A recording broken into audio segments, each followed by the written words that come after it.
ऐसा लग रहा था जैसे छत से कुछ बाहर आ रहा है। लेकिन इससे पहले कि वो आदमी खुद को रोक पाता, भारी भरकम जेरी ने उस आदमी पर सीधे हमला कर दिया और उसे चूहे के बिल में खींच लिया।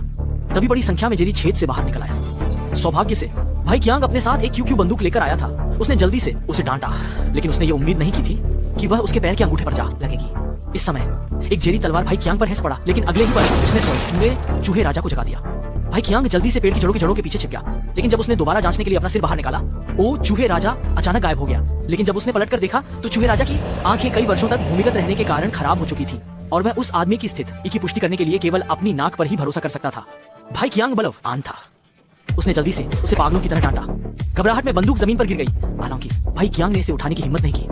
वह केवल पागलों की तरह एंकर आगे बढ़ सकता था। अप्रत्याशित रूप से वह एक चूहे के घोंसले में गिर गया। भाई कियांग अपने सामने के दृश्य को देखकर तुरंत ही अभिभूत हो गया, लेकिन जल्द ही उसे यहाँ खजाने का ध्यान आया और फिर उसने अपना लालची हाथ आगे बढ़ा दिया।